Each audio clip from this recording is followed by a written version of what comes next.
innocent baby.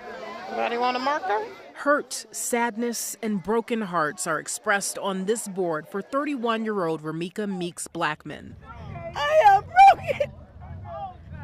I am so broken. Surrounded by family and overwhelmed by grief, Tina McMiller says she's heartbroken after losing her daughter to gun violence. Friday night, many gathered in Inglewood to remember a woman who was loved by many. The love she showed everybody. Y'all showed it all. On Monday, Meeks-Blackmon had just dropped off her son at school near Cermak Road and State Street when police say the victim was involved in a physical altercation with another person. The offender then took out a gun and fired it, hitting Meeks-Blackmon in the face. She was rushed to Stroger Hospital, where she died. I ask that you give us strength. Give us strength, Father, for every one of us, because we're going to need it in this moment. Hundreds of pink, white, and silver balloons sit outside of Inglewood STEM High School. Her mother said she was a kind, loving, and sweet mother. Now she's left with raising her grandson. I need y'all to pray for my baby. Yeah, we will. We got him. He's sitting.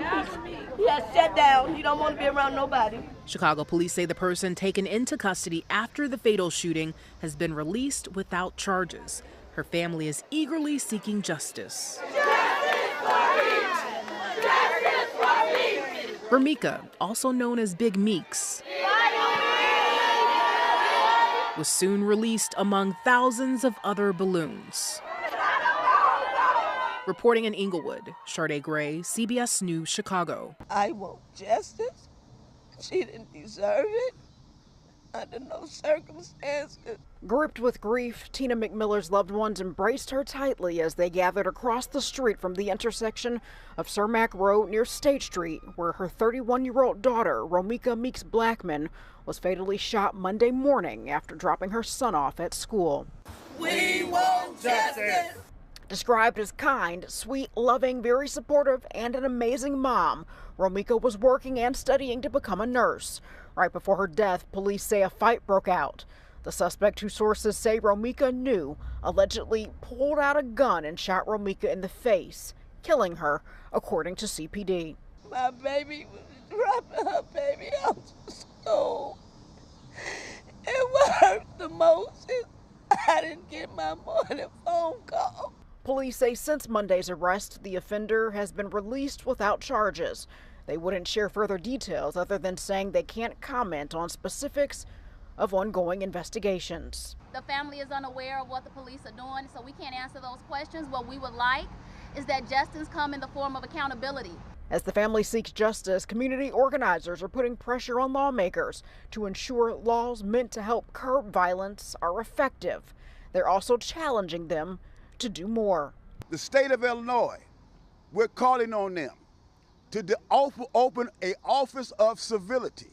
Civility has steps to be able to deal with the issue of violence. Through her heartache, Tina is seeking strength to raise her 6-year-old grandson. That's a hard pair of shoes to fill with the connection that was between him and his mom. The date is February 6, 2026. Outside the Layton Criminal Court building in Chicago, the winter wind howls off Lake Michigan, a biting, unforgiving force that seems to strip the color from the very pavement. But inside courtroom 502, the atmosphere is a different kind of cold. It is a clinical, heavy, oxygen-deprived silence, the kind of stillness found only in places where life and death are traded for years and decades. It is a room of two halves. On one side, the family of Romeca Meeks-Blackmon sits in a row of grief. Their face is a map of the 1,000 days they have spent waiting for this moment. On the other side, the family of Holly Johnson sits in a stunned, hollow quiet, realizing that they are about to watch a daughter, a sister, and a mother vanish into the gears of the Illinois Department of Corrections.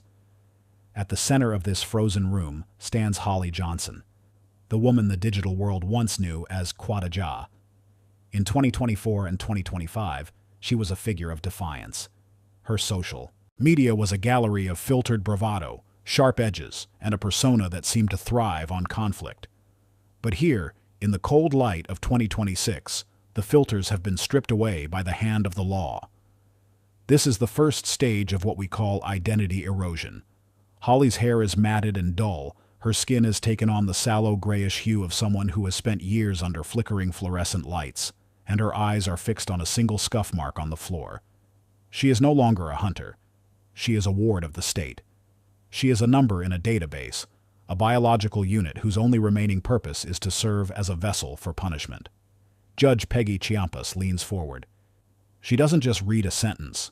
She performs a forensic autopsy on a life. Every word she utters is a rhythmic, heavy strike against the silence, a strike that resonates in the very marrow of those listening. When the gavel finally hits the wood, the sound echoes like a gunshot in a canyon. It isn't just the sound of a trial ending. It is the sound of a soul being archived. Multiple life sentences. No exit. No parole. No second act. For Holly Johnson, the death penalty would have been a quick, dark mercy. It would have been an exit from the shame, the iron, and the crushing weight of her own choices. Instead, the state of Illinois has handed her something far more brutal, a living death. They have decided to watch her age. They have decided to watch her decay in a 7x12 box for the next 60 years. They have handed her an endless Monday, a reality where the sun rises and sets, but her life has officially stalled in a concrete loop. I want to welcome you back to the channel. We investigate the cases the world tried to forget, looking for the truth in the spaces between the headlines. If you find value in these deep dives, please subscribe and join our community of investigators. And as we begin, tell us where you are watching from today, whether it's the United States, Canada, Australia, or beyond. Leave a comment below. We read every single one. To understand why the living death is the only appropriate response to this crime, we have to perform a clinical excavation of that Monday morning in December. This was not a crime of passion that happened in a vacuum. It was a high-intensity, multi-state tactical hunt. Holly Johnson didn't live in Chicago. She drove hours from Milwaukee, Wisconsin. She crossed state lines with a 9mm handgun and a heart full of predatory jealousy. She didn't just stumble into a fight. She brought the tools of execution to a place meant for peace. The 2026 investigation has revealed that this was a strategic immobilization. While Romeca Meeks-Blackmon was performing the most sacred act of motherhood, the school drop-off, she was being watched. The child's father, Carlos Way, known as Los, was not a bystander. He was the anchor. He held Romeca in a headlock, pinning her down in front of her 7-year-old son. While she struggled to breathe, while she felt the strength of the man she once trusted pinning her to the cold pavement, Holly Johnson walked to her car. She didn't hesitate. She didn't look at the other children. She retrieved the weapon. She returned to the woman being held down, and she fired twice. One shot to the jaw, shattering the bone and severing the spine. A total system shutdown. A second shot to the leg, an insurance policy against escape. But here is the missed red flag that the 2026 court files finally laid bare. For weeks, social media had been the digital blueprint for this murder. Holly had been posting threats, marking her territory, using language that made it clear Romeca was a target. The system watched, the followers watched, but no one stopped the clock. Now, that clock has stopped for everyone. Romeca is a memory in a cemetery, and Holly is a ghost in a cell. If you've stayed with me this far, you aren't just a casual viewer. You're an investigator. We are building a community of people who refuse to let these stories fade into the concrete. Hit that subscribe button and join our ranks. Help us grow this circle of voices so we can bring more light to these forgotten halls. Now, let's look at the evidence they didn't want you to see. The milestone erasure for Holly Johnson in 2026 is absolute. She is in her 30s, the prime of a woman's life. While her former friends are posting about vacations and graduations, Holly is staring at a steel door. She will never see her own child grow up outside of a glass partition.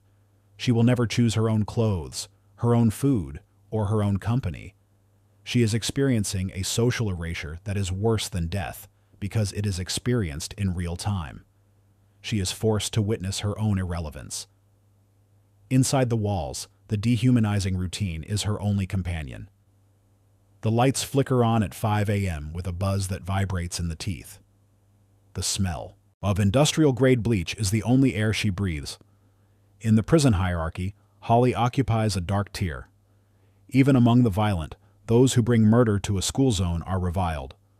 She lives in a state of tactical evasion, knowing that her only protection from the inside is the very concrete that keeps her from the outside. We must conclude this first section of our excavation with a no-sympathy disclaimer. Our focus remains on the victim.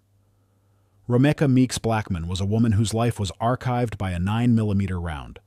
We look at the psychological void left in the heart of her son. As we debate justice versus revenge, we ask, is the slow-motion execution of Holly Johnson's spirit enough? Or is a living death simply a more civilized way to watch a monster disappear?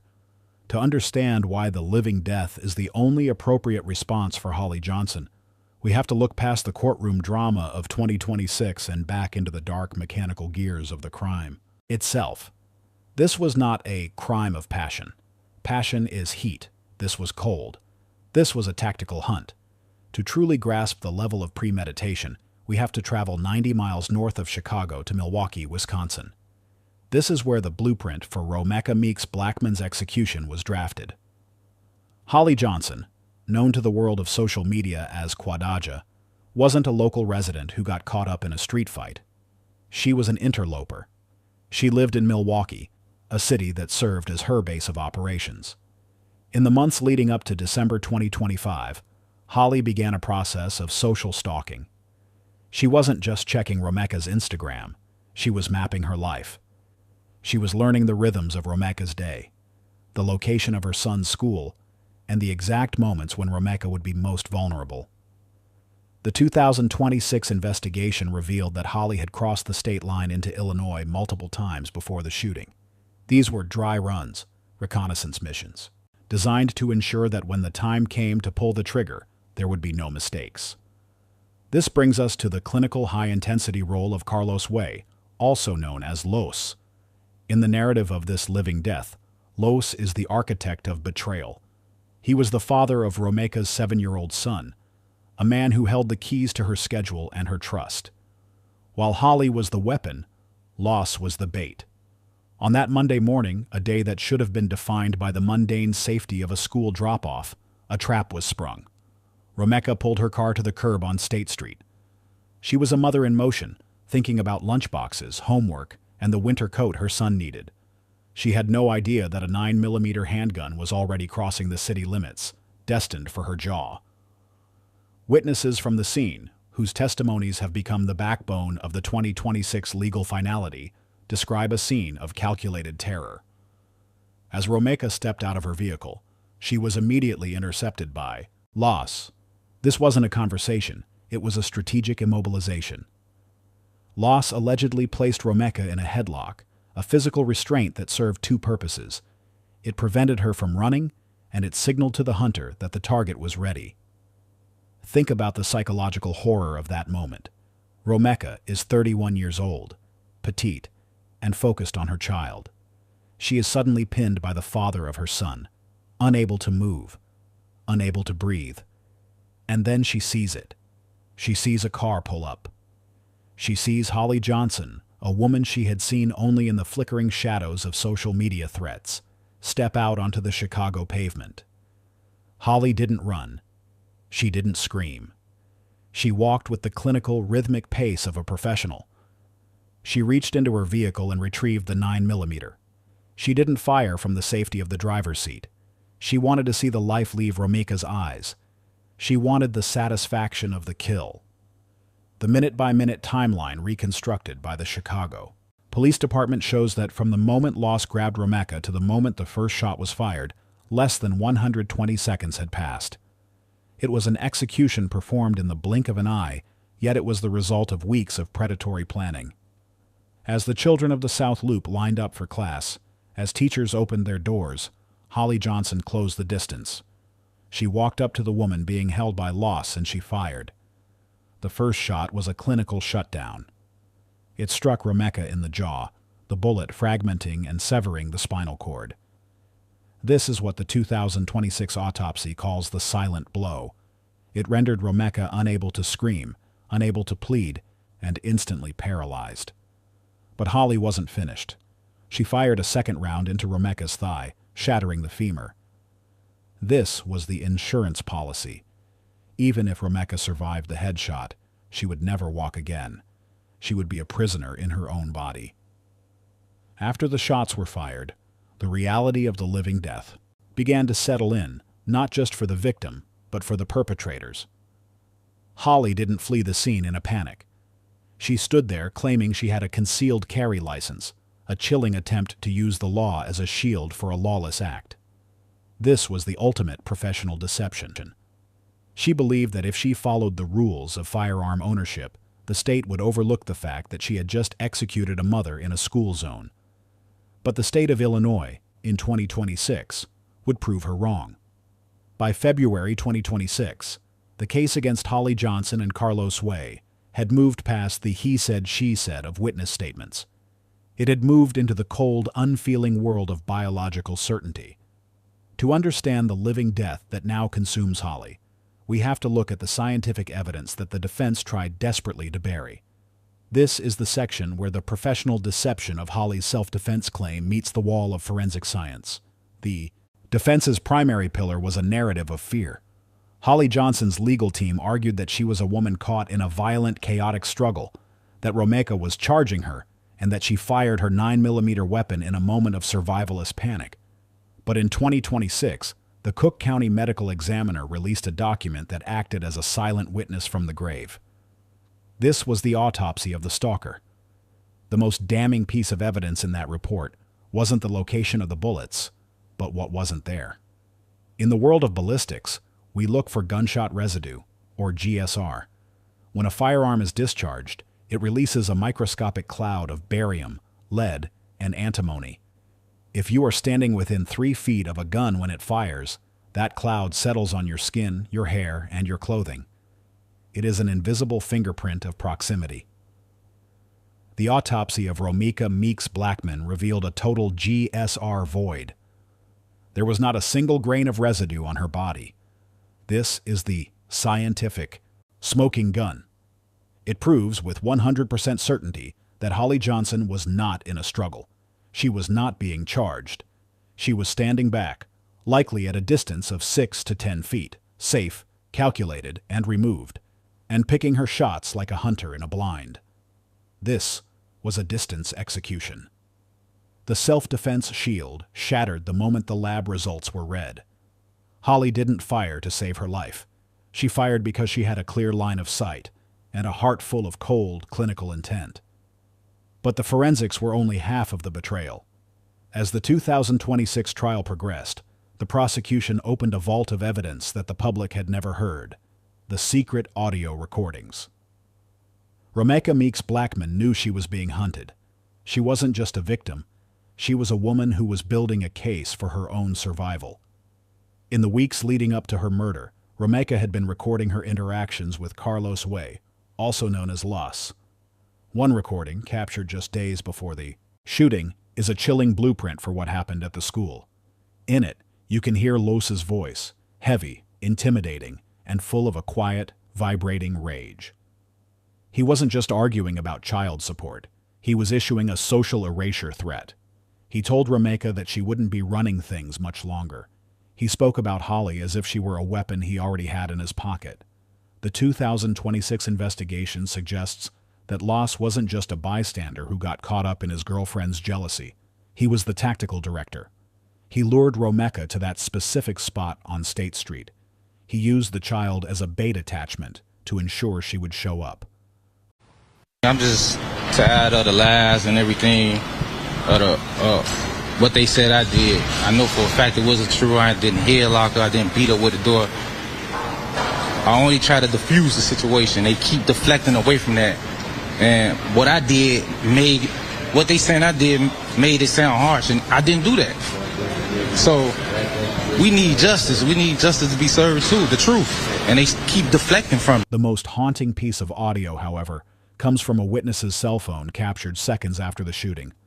While Romeca lay on the pavement, her jaw shattered, her spine severed, her life leaking into the Chicago concrete, The audio captures a satisfaction fist bump. It captures the sound of a predatory duo celebrating a job well done. There was no panic. There was no calling for 911. There was only the clinical realization that their problem had been solved. This is the identity erosion of Carlos Way. In the 2026 reality, he is no longer the cool, untouchable figure from the streets. He is a man facing the living death of a felony murder charge. Under Illinois law, if you participate in a crime that leads to a death, even if you aren't the one who pulled the trigger, you are just as guilty as the shooter. By holding Romeca in that headlock, Los signed his own life away. He traded his freedom for a moment of power over a woman who only wanted to take her son to school. We have analyzed the hunt. We have dissected the forensics. We have listened to the echoes of betrayal in the secret recordings. Now we must face the ultimate consequence of that winter morning in Chicago. It's been 3 months of pain and agony. I just want to say thank you, Lord. Yes. Thank you. Justice, please. I just want justice. I don't want to fight with nobody. I don't want to argue with nobody. I just want justice for my daughter. And I want peace in my family. This has been such a hard 3 months. It's been painful. It's been we've been torn apart. One of the leaders of our family, she was the baby, but she was the leader. The holidays are not holidays. I'm just grateful to God. And I am happy on today's verdict. I thank you. And all I want is to be done, is justice to be done. I want justice so I can have a peace and mind. It won't bring her back, but it will be a little peace now. It feel like a big bundle just been lifted off my head and my heart. Carlos is doing great. He has always been doing great. He has a strong mother. He has a strong grandmother. He has strong aunties. He has strong uncles. He has a village. Carlos may be hurt for the rest of his life, but we make sure he see rainbows in his clouds. Yeah, amen. Okay? Nothing will ever change about that. There is nothing he needs that we cannot provide. He is perfectly well. He is happy. He is thriving. Yes. And even when he feels his lowest, we pull him out of it together like we... The living death of Holly Johnson and Carlos Way.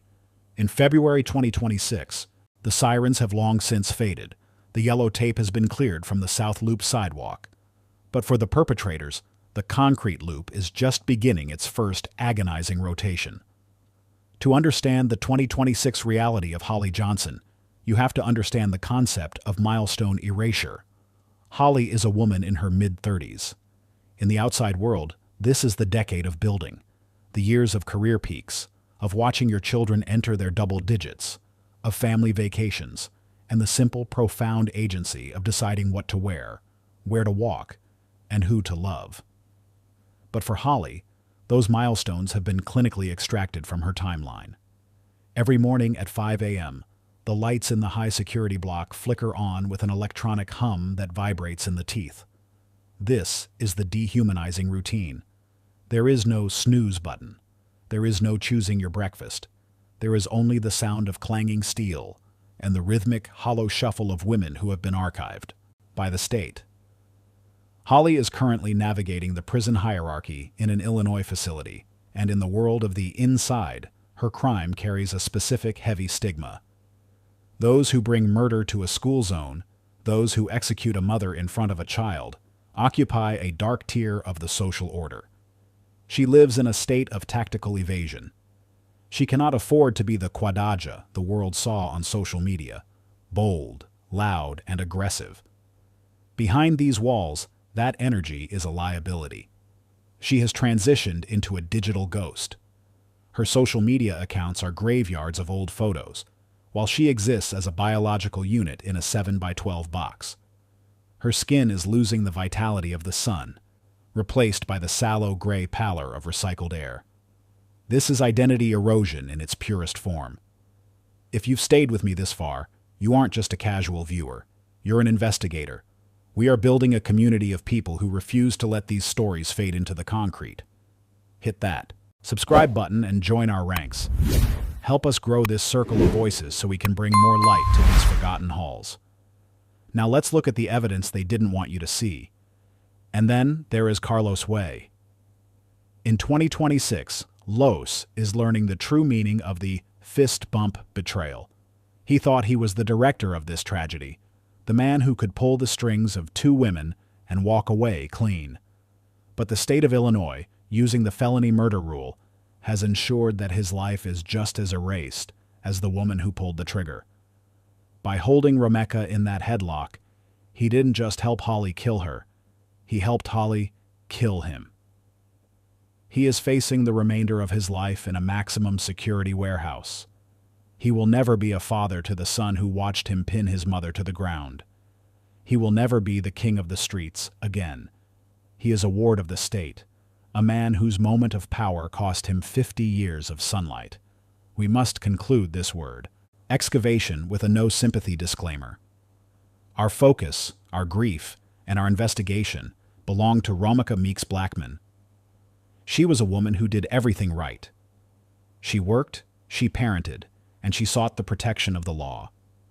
The social erasure she suffered is the true tragedy of this case. Her 7-year-old son is now a survivor of a schoolyard siege that he will have to process for the rest of his life.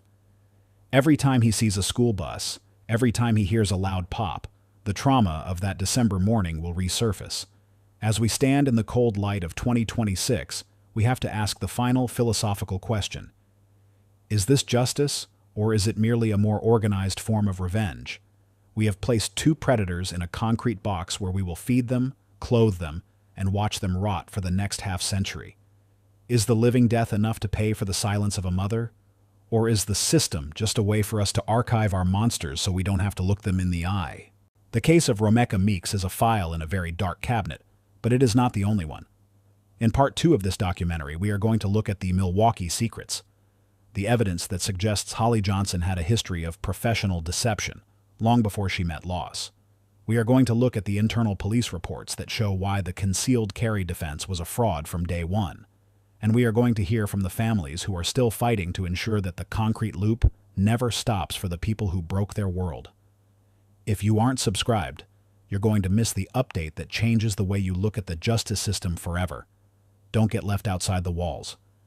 Join us, hit subscribe, and I'll see you in the next video. We are here to support an amazing baby. Anybody want a marker? Hurt, sadness, and broken hearts are expressed on this board for 31-year-old Romeca Meeks-Blackmon. I am broken. I am so broken. Surrounded by family and overwhelmed by grief, Tina McMiller says she's heartbroken after losing her daughter to gun violence. Friday night, many gathered in Inglewood to remember a woman who was loved by many. The love she showed everybody. Y'all showed it all. On Monday, Meeks-Blackmon had just dropped off her son at school near Cermak Road and State Street when police say the victim was involved in a physical altercation with another person. The offender then took out a gun and fired it, hitting Meeks-Blackmon in the face. She was rushed to Stroger Hospital, where she died. I ask that you give us strength. Give us strength, Father, for every one of us, because we're going to need it in this moment. Hundreds of pink, white, and silver balloons sit outside of Inglewood STEM High School. Her mother said she was a kind, loving, and sweet mother. Now she's left with raising her grandson. I need y'all to pray for my baby. Yeah, we will. We got him. He's sitting. He has sat down. He don't want to be around nobody. Chicago police say the person taken into custody after the fatal shooting has been released without charges. Her family is eagerly seeking justice. Romeca, also known as Big Meeks, was soon released among thousands of other balloons. Reporting in Inglewood, Sade Gray, CBS News, Chicago.